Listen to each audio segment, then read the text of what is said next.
नमस्कार, स्वागत है आपका। आपके साथ मैं रीना झा बालियान। आज खास पॉडकास्ट हम आपके लिए लेकर आए हैं जहां हम आपके सभी कंफ्यूजन को दूर करने वाले हैं वास्तु को लेकर। देखिए, वास्तु पर आपने कई तरह के प्रोग्राम्स देखे होंगे, कई तरह के पॉडकास्ट देखे होंगे और कई बार क्या होता है ना कि आप इतने सारे प्रोग्राम्स देखकर ना कंफ्यूज हो जाते हैं कि आखिर आपको करना क्या है और क्या नहीं करना है। इसीलिए आज हम बहुत ही बेसिक के साथ ये पॉडकास्ट लेकर आए हैं जिसमें हम आपको बताएंगे कि आखिर वास्तु है क्या और वास्तु दोष का आपके जीवन पर क्या प्रभाव पड़ता है। और इसी पर बहुत बारीकी के साथ हमें जानकारी देने के लिए हमारे साथ स्टूडियो में मौजूद है आचार्य जॉली उपाध्याय जी। बहुत स्वागत आपका आचार्य जी। पहले तो हमारे सारे दर्शकों को प्रणाम। जय महादेव। वास्तु अंक भाग्य रहस्य, जिसमें हम आपको बताएंगे कि आखिर वाकई में इसका रहस्य क्या होता है। तो चलिए शुरुआत कर लेते हैं पॉडकास्ट की आचार्य जी। सबसे पहले जान लेते हैं कि आखिर ये वास्तु है क्या, जिसे लेकर लोगों में बहुत कंफ्यूजन बना रहता है। मैं चाहूंगी कि आप बेसिक से जरा हमारे दर्शकों को, हमारे ऑडियंस को बताइएगा कि आखिर ये वास्तु होता क्या है और वास्तु दोष का कितना असर लोगों के जीवन पर पड़ता है। पहले तो हम दर्शकों से ये कहना चाहेंगे, ज़िंदगी ना मिलती है दोबारा। हमारी हेल्थ सबसे ज़रूरी है। एक इंसान ज़िंदगी भर बहुत श्रम करता है, मेहनत करता है और अपने फैमिली के लिए, बिजनेस के लिए बहुत सारे कोशिश करके उसे बेटर करने की कोशिश करता है। और अगर वही वास्तु अगर ख़राब होता है भवन का, ऑफिस का, तो वहाँ से उन्हें दिक्कतें आने शुरू हो जाती है। इसीलिए वास्तु बहुत ज़रूरी है ज़िंदगी में, ताकि इंसान को सुख, शांति, समृद्धि ये सारे प्रदान हो। बिल्कुल, जैसा कि आपने बताया कि घर में भी वास्तु दोष होता है अलग अलग जगह पर। अगर हम इसे समझने की कोशिश करें, जैसे कि कुछ ऐसे घर होते हैं जहाँ पर लोग रह रहे होते हैं, कुछ ऐसे दफ्तर जहाँ पर लोग काम कर रहे होते हैं, और क्या होता है ना कि वो अपने दफ्तर जाते हैं या घर में बहुत ही नेगेटिव सी फीलिंग आती है। क्या इसके पीछे वास्तु दोष हो सकता है आचार्य जी? बिल्कुल होता है, क्योंकि हमने बहुत बार देखा है कि हमारे जो क्लाइंट्स हैं वो नया घर खरीदते हैं, उसे रेनोवेट करते हैं, ऑफिस स्पेसेस रेनोवेट करते हैं और सडनली उनको लाइफ में दिक्कतें आती है। जैसे कोई डेथ हो जाती है, बीमारी आती है, कैंसर, ट्यूमर जैसे बीमारियां होती है, बिजनेस में लॉसेस होते हैं उनके। तो इसीलिए उनको वास्तु का जब प्रभाव उनके कुंडली में पड़ता है और जो सही उनके जो नक्षत्र जब सही नहीं होते हैं, तो इसी वजह से और वास्तु के प्रॉब्लम की वजह से ये दिक्कतें होती है। अच्छा, कई बार क्या होता है कि अब हर कोई तो नहीं वास्तु के हिसाब से अपने घर को बनवाता है। अब लोगों का ये भी मानना होता है कि कई परिवार तो ऐसे होते हैं जिन्होंने अपना घर वास्तु के हिसाब से नहीं बनवाया, फिर भी वहाँ पर लोग फल फूल रहे होते हैं, खुश रह रहे होते हैं, तो फिर उन पर वास्तु दोष कोई काम क्यों नहीं करता? वास्तु पहले तो 5 तत्वों का साइंस है। ओके, तो अगर हमें इसे बैलेंस रखते हैं, जैसे sun rises in the east, ये सिंपल है, सभी को मालूम है, it sets in the west. हर एक चीज़ घर में हो, भवन में हो, ऑफिस में हो, उसका प्लेसमेंट होता है और वो सही प्लेस्ड होना चाहिए। जब भी उसका सही प्लेसमेंट नहीं है और गलत होता है, तो वहाँ पर होता है इम्बैलेंस। तो इसीलिए हम ये कोशिश करते हैं कि जो भी भवन है वो वास्तु के अनुसार हो। वास्तु के अलावा जो लोग अगर जिनका जो वास्तु भी नहीं देखते हैं और उनका बेटर होता है, तो इंसान के कर्मों का होता है, जिन उनके कुंडली में जब शुक्र, बुध और बाकी के राशियाँ जैसा ही प्लेस्ड होते हैं, तो उनको कोई दिक्कत आती नहीं है। जब उनके प्लैनेट्स रॉन्ग जोन्स में होंगे, तो जाके उनको प्रॉब्लम होंगी। अच्छा, अब हम बात कर लेते हैं घर की। घर में कहा जाता है कि आप इस दिशा में दरवाज़ा बनवाइए, इस दिशा में आपका किचन होना चाहिए, इस दिशा में आपका बेडरूम होना चाहिए। क्या वाकई में इसका असर होता है क्या लोगों के जीवन पर? इसमें 100% असर होता है, बिकॉज हमारे 32 जोन्स है एंड 32 एंट्रीज़ है। तो हवेवर अगर गलत एंट्री होती है तो उसके नेगेटिव प्रभाव आएंगे। जैसे हम बोलते हैं ईस्ट का एंट्री सबसे बेस्ट माना जाता है, वेस्ट की भी एंट्री बहुत फलती फूलती है और बहुत अच्छा है, नॉर्थ की एंट्री भी बहुत बढ़िया है। तो yes, there are certain directions which are very nice and positive. The rest have to be treated as per vastu. अच्छा, हम मुख्य द्वार की अगर सबसे पहले बात करें आचार्य जॉली जी, तो मुख्य द्वार कौन सी दिशा में होना सबसे अच्छा माना जाता है और कौन सी दिशा में मुख्य द्वार नहीं होना चाहिए? हम वैसे साउथ वेस्ट का मुख्य द्वार कभी सजेस्ट नहीं करते हैं, because south west it's very detrimental and अगर वैसा कोई भी घर होता है या ऑफिस होता है तो हम उन्हें वही कहते हैं कि भाई यहाँ से आप निकल जाओ, बिकॉज सबको सुख शांति समृद्धि चाहिए, किसी को भी प्रॉब्लम्स नहीं चाहिए और ये सबसे नेगेटिव है। तो इसका कोई उपाय नहीं और मैं उन्हीं को वही सजेस्ट करूँगी कि आप यहाँ पर इसको चेंज कीजिए, क्योंकि जैसे नॉर्थ ईस्ट का टॉयलेट हो या साउथ वेस्ट का टॉयलेट हो, किचन हो, there are no remedies for it. So the best thing is कि लाइफ का रीटेक नहीं है, तो आप सिंपल रखें लाइफ को एंड आपका वास्तु सही कीजिए। अच्छा, अब बात कर लेते हैं किचन, जहाँ पर कहा जाता है कि किचन में हमेशा साफ़ सफाई रखनी चाहिए क्योंकि वहीं से लक्ष्मी जो है वो आती है, इस तरीके की बातें कही जाती है। किचन का कहाँ पर प्लेसमेंट होना चाहिए, कहाँ पर उसे बनाया जाना चाहिए? सबसे अच्छी दिशा किचन के लिए कौन सी मानी जाती है? सबसे अच्छी दिशा है साउथ ईस्ट, जो हम अग्निकोण बोलते हैं, और वहीं से घर की पूरी बरकत होती है, बिकॉज किचन में इज़ वेरी इम्पॉर्टेंट। वहाँ पर साफ़ सफाई तो पहली बात होनी चाहिए। अगर साउथ ईस्ट की किचन है तो वहाँ पर निरंतर भोजन बनते रहेगा और ऑटोमेटिकली पॉजिटिव ऊर्जा आते रहेगी।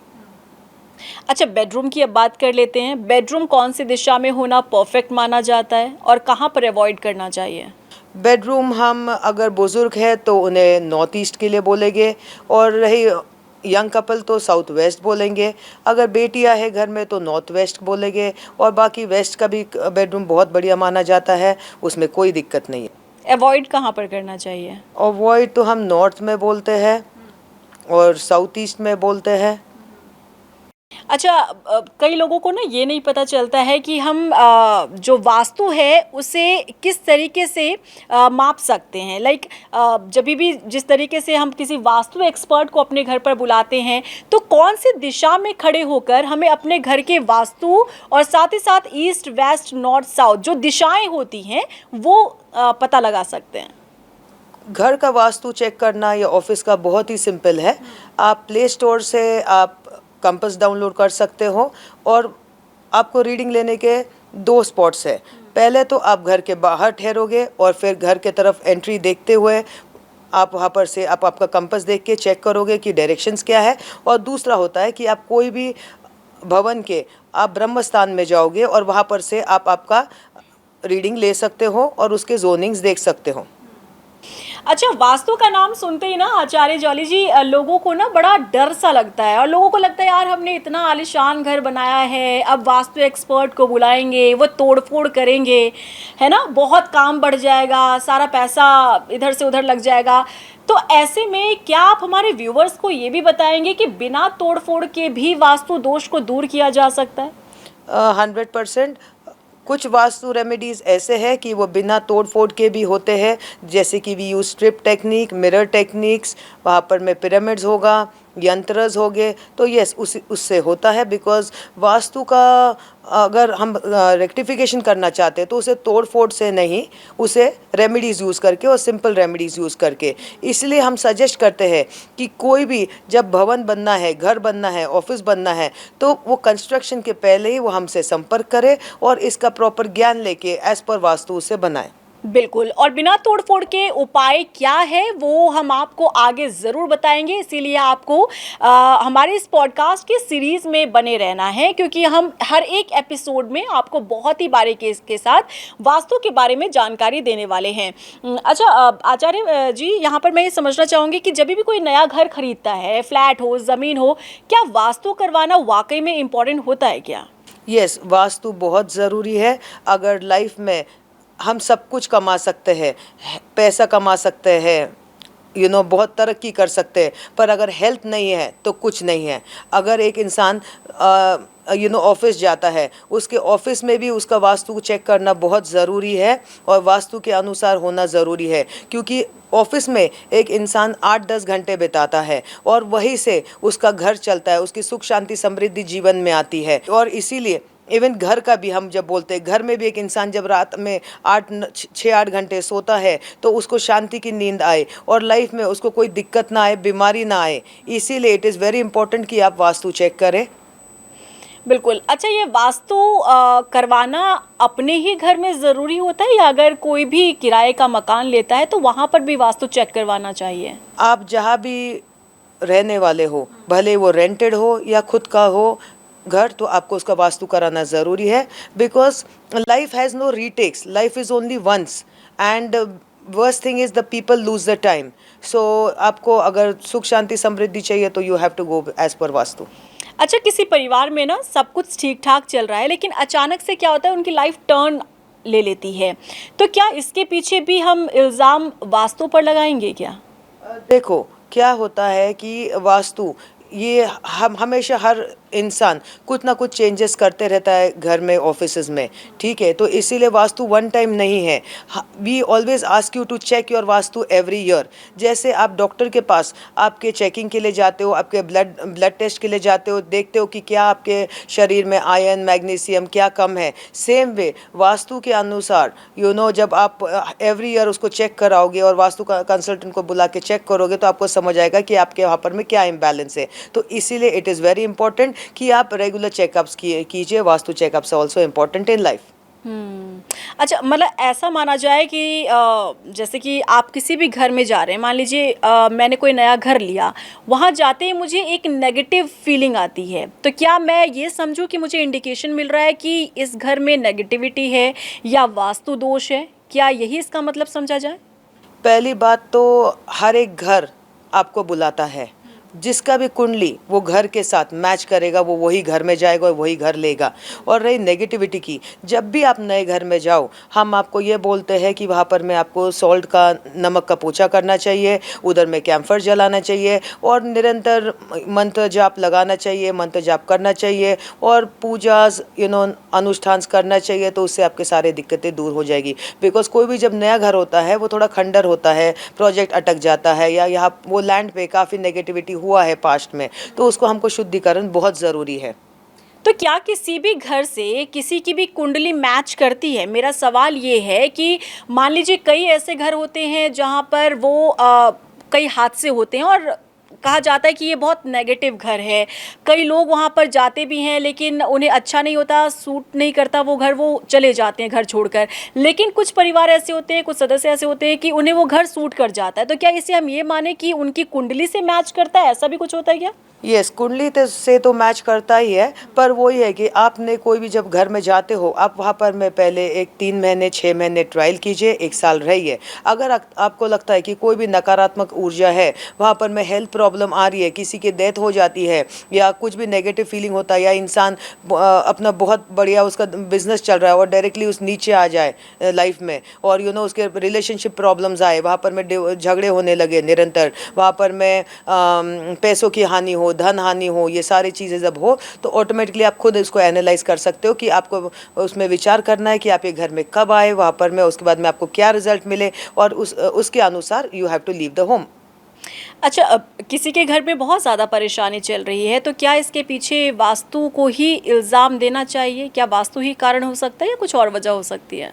देखो, वास्तु भी होता है, कर्मा भी होते हैं and everything is a round circle. So आपको आपके कर्मों पे भी डिपेंड होता है, आपके जो प्लैनेट्स चल रहे हैं उनका प्लेसमेंट जो अभी चल रहा है, आपका शनि राहु आपका कुंडली में कहाँ बैठा है, आपकी 7.5 चल रही है, ढैया चल रही है, राहु के केतु की महादशा चल रही है, तो ये सब उस पर निर्भर होता है।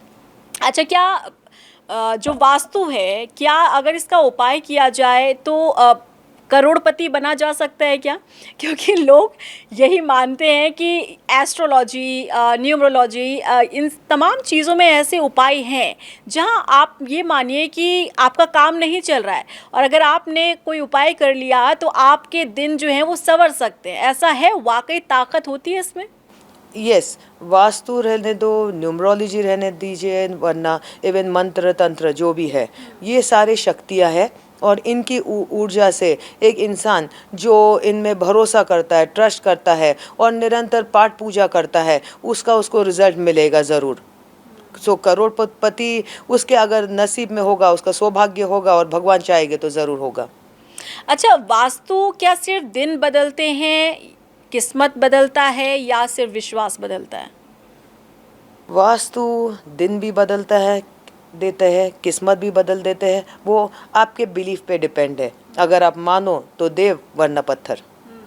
अच्छा, मैं चाहूँगी कि आप ज़रा हमारे व्यूवर्स को ये भी बताइए कि कुछ ऐसे केस स्टडीज़ जो आप हमारे व्यूवर्स के साथ शेयर करना चाहें, आपने खुद एक्सपीरियंस ऐसा किया हो कि वाकई में एक ऐसा कोई केस आपके सामने आया जो आप कभी भुला नहीं पाती हैं। एक लॉकडाउन का केस है। बहुत ही एक स्पेशल केस था जहाँ एक बेटी थी 23 इयर्स की। शी वॉज फ्रॉम कनाडा और वो दिल्ली आए थे एंड सडनली ये मार्च में आए थे दिल्ली फॉर हर वीज़ा। फिर उनको डायग्नोस हुआ बोन कैंसर अराउंड जून में। फिर वो उनके दीदी के घर आए थे देहरादून में और हॉस्पिटल में थे और फिर उनके बाद उनको बेंगलोर शिफ्ट किया गया। सो उनका बोन कैंसर ठीक ही नहीं हो रहा था and she was also having fever and flu and जो अराउंड 85 केजीज़ की थी शी बिकेम लाइक 45-50 केजीज़ और कोई रिज़ल्ट नहीं था। तब ये केस हमारे पास 2020 में दिसंबर में आया। तो जो हमारे एक जानकार थे उन्होंने कहा कि आप इसको चेक करोगे, तो हमने कहा ठीक है। तो हमने कुछ उनको उपाय दिए एंड जो हमारी जो बेटी थी जो अराउंड अक्टूबर से हॉस्पिटल में थी, दिसंबर में जब हमने उन्हें उपाय दिए तो अराउंड 3 दिन के अंदर वो हॉस्पिटल से बाहर आ गए and now she is very well settled in Canada back again और बहुत खुश है वो। अच्छा, तो अब जैसे क्योंकि हम वास्तु की बात कर रहे हैं, तो क्या इसमें कुछ वैसे वैज्ञानिक सबूतों की अगर हम बात करें तो है वैज्ञानिक सबूत? See it vastu is science, so we all go with logic. ये लॉजिक है, अगर आप लॉजिक समझ जाओ तो I think it is perfectly understood. आप देखोगे कि कभी भी बारिश आती है तो क्लाउड से आती है, बारिश क्लाउड से आती है और दूसरा पानी का सोर्स है जो कि धरती से आता है। तो और सन सूरज जो है वो वापस ऊपर चमकता है, स्काई में चमकता है। तो एवरीथिंग का जोनिंग है, उसकी हर एक उसका जगह है जहाँ उसे रहना चाहिए। तो उचित जगह पे जो सारी चीज़ें जब होती है तो इट इज़ ऑल साइंस। तो साइंस को तो झुटकारा जा नहीं सकता है। बिल्कुल। अच्छा, बिज़नेस की बात कर लेते हैं। बहुत से ऐसे केसेस भी हमने देखे हैं कि बिज़नेस अच्छा खासा चलता हुआ बिज़नेस, अच्छा खासा चलता हुआ कारोबार जो है उसमें डाउनफॉल आना शुरू हो जाता है। तो क्या इसके पीछे भी हम कह सकते हैं कि वास्तु दोष ही एक वजह हो सकता है? और अगर किसी को इन दिनों से वापस आना है, वापस लौटना है, तो क्या उपाय है? सी जनरली अगर बिज़नेस की बात की जाए तो हम इसमें वास्तु भी देखते हैं, न्यूमरोलॉजी देखते हैं, उनके कुंडली भी और बर्थ चार्ट भी देखते हैं as per numerology. So generally business में many people start business, but क्या होता है कि उनका जो बोर्ड का कलर है, उनका लोगो डिज़ाइनिंग है, उनका वेबसाइट का जो लेटर हेड, ये छोटी छोटी चीज़ें हैं जो काफ़ी मायने रखते हैं। तो जब इनमें इम्बैलेंस होता है तब जब जाके इनको दिक्कत आती है। So you have to be very particular in the business कि आप क्या यूज़ करो। सडनली बहुत सारे लोग देखोगे आप लोगो चेंज कर लेते हैं या तो न्यू कलर्स के विजिटिंग कार्ड बनाते हैं। तो एंड देन सडनली या तो कुछ प्लेसमेंट्स, मान लो उनको भगवान की मूर्तियाँ मिलती है, गिफ्ट में मिलती है, कुछ पोस्टर्स मिलते हैं, वो कुछ भी ऐसे चीज़ें जो उनको गिफ्ट में मिलती है तो उनको ऑफिस में रखते हैं, तो ऑटोमेटिकली वो नकारात्मक एनर्जी देती है। तो इसीलिए आपको बहुत ध्यान देना चाहिए कि आप क्या रखते हो ऑफिस में, बिज़नेस के जहाँ पर से आपका बिज़नेस है, बिकॉज बिज़नेस है तो सब कुछ है। तो अगर आप घर चला रहे हो और फैमिली चला रहे हो तो for business is very important. So you have to be very careful कि आप क्या प्लेसमेंट करें। बिल्कुल।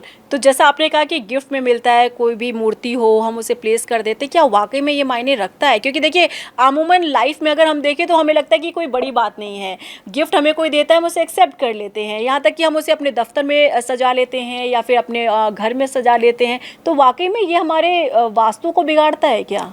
येस 100%। बिकॉज बहुत सारे आप फंक्शंस में देखोगे कि लोग गणेश जी की मूर्तियाँ देते हैं, जबकि हम रेकमेंड करते हैं कि किसी को भी ना गणेश जी की मूर्ति देना चाहिए ना लेना चाहिए। भगवानों का उन्होंने ऐसा लेन देन रखना नहीं चाहिए। भगवान जी हर एक में भगवान है, मंदिर में भगवान है, आप वहाँ जाके पूजा कीजिए, आपके घर में कीजिए, पर ये जो आप ट्रांजैक्शन करते हो मूर्तियों का देना वो सही नहीं है। अच्छा, यानी कि आप व्यूवर्स को ये कहना चाहेंगे कि मूर्तियाँ जो भगवान की मूर्तियाँ होती हैं वो गिफ्ट में नहीं देना कोई भी चाहिए। भगवान की मूर्ति क्यों ना हो, वो गिफ्ट में ना लेना चाहिए ना देना चाहिए। अच्छा, अब हम नाम पर आ जाते हैं आचार्य जॉली जी, क्योंकि अमूमन हम अगर देखें तो लड़कियों के साथ तो ऐसा होता है, शादी से पहले अलग सरनेम, शादी के बाद अलग सरनेम। कई बार क्या होता है कि आप पहले वाले सरनेम को लेकर चल रहे होते हैं, आपकी लाइफ बहुत अच्छी चल रही होती है, जो दूसरा सरनेम आप ऐड ऑन करते हैं तो आपकी लाइफ में गड़बड़ी शुरू हो जाती है। या कई बार आप ये मानिए कि जो पहला वाला सरनेम है उससे आपकी लाइफ इतनी ज़्यादा आगे नहीं चल रही होती है, और जो दूसरा सरनेम शादी के बाद लग जाता है उसके बाद आप ये मानिए कि उछाल आ जाता है, चाहे आपका वो निजी जीवन हो, चाहे वो आपका कामकाजी जीवन हो। ये सब क्यों होता है, कैसे प्रभाव डालता है और कैसे हम इससे बच सकते हैं? सरनेम्स का तो बहुत वो भी असर करता है, नाम का, because everything is in the name. जब कोई भी इंसान जीवित होता है तो हम उसे नाम से पुकारते हैं, और जब कोई भी इंसान शांत हो जाता है तो हम बोलते हैं कि ये लाश को उठाइए, ठीक है। तो नाम बहुत ज़रूरी है। जब कोई भी बेटी शादी करके जाती है और उसका सरनेम बदलता है तो ऑटोमेटिकली उसके पति की, उसके उस घर की, उस नाम की, उस कुल की ऊर्जा उस पर अप्लाई होती है। तो इसीलिए जब भी कोई नाम चेंज करे तो उसका न्यूमरोलॉजी रिपोर्ट ज़रूर निकाले, उसको चेक कीजिए and as per numerology correct करके करे। अच्छा, अगर घर का कोई भी सदस्य जिसकी तबीयत बहुत ज़्यादा बिगड़ रही है, तो ऐसे में वास्तु एक्सपर्ट उन्हें क्या राह दिखा सकते हैं? जब भी किसी को हेल्थ प्रॉब्लम होती है तो हम उसे पहले तो उनका जोनिंग चेक करेंगे, उनके मेडिसिन्स कौन से दिशा में रखे गए हैं, वो रिपोर्ट्स कौन से दिशा में रखे गए हैं। बिकॉज बहुत टाइम ऐसा होता है कि जो इनके रिपोर्ट्स और जो मेडिसिन्स होती है ये गलत जोन में होती है। तो अगर मान लो इसे रिलेशनशिप जोन में रखा गया हो तो निरंतर इन लोग का इनका सामना ओनली मेडिसिन से होगा, हॉस्पिटल से होगा। सो इसे चेक करोगे और कुछ मंत्र जाप करोगे तो ऑटोमेटिकली पीड़ा और कष्ट कम हो जाएगी और लाइफ विल बी बेटर। अच्छा, वास्तु रेमेडीज़ को लेकर देखिए अलग अलग एक्सपर्ट जो हैं अलग अलग बात कहते हैं, तो ऐसे में क्या होता है कि लोग ना कंफ्यूज हो जाते हैं कि हम किस पर भरोसा करें, किस पर नहीं करें। तो ऐसी कौन सी आप बात कहना चाहेंगे हमारे व्यूवर्स से जिससे उन्हें लगे कि हाँ, अगर ये एक्सपर्ट हमें ये बात कह रहे हैं इसका मतलब ये सटीक बात होगी, ऐसा क्या? सी लाइफ इज़ ए साइंस। आप हमेशा लॉजिक पकड़ के चलिए, जो भी आपको समझ आता है आप उतना कीजिए धर्म कर्म अनुसार, और जो वास्तु और न्यूमरोलॉजी के हिसाब से। जो नहीं समझ में आता उसका ट्रायल नहीं लेना चाहिए, ओनली अगर लॉजिक है तो वो करें। बिल्कुल। अब लास्ट में जाते जाते आप हमारे व्यूवर्स से क्या कहना चाहेंगी? अब भगवान का धन्यवाद करती हूँ कि मुझे ये अनमोल समय और ज्ञान बांटने के लिए यहाँ पर आपने बुलाया, एंड धन्यवाद। जय Mahadev. Thank you so much Acharya Jolly Upadhyay ji, बहुत अच्छे आपने जानकारी आपने हमारे व्यूवर्स तक पहुंचाए हैं, बहुत सटीक जानकारी आपने दी है। और आप सभी के लिए हम यही बताना चाहेंगे कि इस पॉडकास्ट की आगे सीरीज़ आने वाली है, प्रोग्राम्स लगातार आने वाले हैं, तो इसीलिए आप जुड़ जाइए हमारे साथ। वीकली ये प्रोग्राम होगा और आप अपने प्रोग्राम में आप अपनी राय भी रख सकते हैं, अपने क्वेश्चंस भी रख सकते हैं। आगे आने वाले दिनों में हम आपको मौका देंगे इस प्लेटफॉर्म पर अपनी बात को रखने का, सवाल पूछने का, इसीलिए जुड़ना मत भूलिएगा। जुड़ जाइए हमारे साथ, और आपको इस पॉडकास्ट में क्या कुछ अच्छा लगा कमेंट सेक्शन में ये भी बताना मत भूलिएगा। नमस्कार।